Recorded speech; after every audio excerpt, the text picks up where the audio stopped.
Iran পরমাণু অস্ত্র তৈরির খুব কাছাকাছি এমন মিথ্যা তথ্য দিয়ে দেশটিতে যুদ্ধ শুরু করেছেন ট্রাম্প। অথচ খোদ মার্কিন গোয়েন্দা সংস্থায় বলছে ইরান পরমাণু অস্ত্র তৈরি করছে এমন কোনো তথ্যই নেই। আন্তর্জাতিক পরমাণু শক্তি কমিশনের পরিদর্শনেও এর কোনো সত্যতা মেলেনি। তবে ইরানের হাতে দূরপাল্লার ক্ষেপণাস্ত্রের বড় মজুদ থাকার বিষয়টি ক্রমশ স্পষ্ট হচ্ছে। স্টেট অব দ্য ইউনিয়ন ভাষণে মার্কিন প্রেসিডেন্ট ডোনাল্ড ট্রাম্পের তর্জন গর্জন ছিল মূলত ইরানকে কেন্দ্র করে। তিনি দাবি করেছিলেন গত জুনের অপারেশন মিডনাইট হ্যামার ইরানের পরমাণু স্বপ্ন গুড়িয়ে দিলেও তারা আবারও মাথাচাড়া দিয়ে উঠেছে।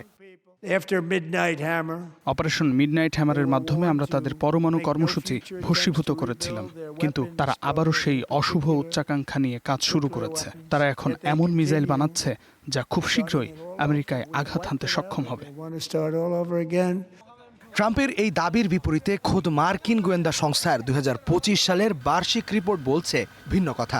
রিপোর্টে মূল্যায়ন করা হয়েছে যে ইরান বর্তমানে কোনো পারমাণবিক অস্ত্র তৈরি করছে না। প্রয়াত সর্বোচ্চ নেতা আয়াতুল্লাহ খামেনি 2003 সালে স্থগিত করা অস্ত্র কর্মসূচি পুনরায় শুরু করার কোনো নির্দেশ দেননি।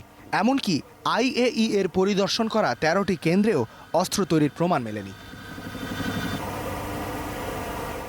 শুধু পরমাণু কর্মসূচি নয়, ইরানের মিসাইল সক্ষমতাও এখন ট্রাম্পের মাথা ব্যথার কারণ। মার্কিন গোয়েন্দা সংস্থা DIA বলছে 2035 সালের মধ্যে ইরান আমেরিকায় আঘাত হানতে সক্ষম আন্তঃমহাদেশীয় ব্যালিস্টিক মিসাইল ICBM তৈরি করতে পারবে। তবে বিশ্লেষকরা বলছেন উত্তর কোরিয়ার সহায়তায় ইরান অনেক আগেই সেই প্রযুক্তি অর্জন করে ফেলেছে।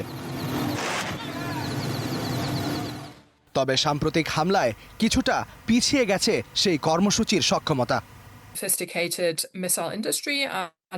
ইরান অত্যন্ত অত্যাধুনিক একটি মিসাইল শিল্পের অধিকারী এবং মধ্যপ্রাচ্যে তাদের মিসাইলের মজুদ অন্যতম বড়। তবে পারমাণবিক সক্ষমতার জন্য কেবল ইউরেনিয়াম বা মিসাইল থাকলেই হয় না, আরও অনেক জটিল কারিগরি সক্ষমতা প্রয়োজন। বর্তমান যুদ্ধের প্রভাবে তাদের এই সক্ষমতা অন্তত কয়েক বছর পিছিয়ে গেছে বলে মনে করা হচ্ছে।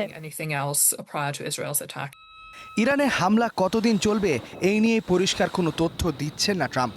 দাবি করছেন লক্ষ্য পূরণের খুব কাছে যুক্তরাষ্ট্র, ছাড় দিচ্ছে না ইরানও।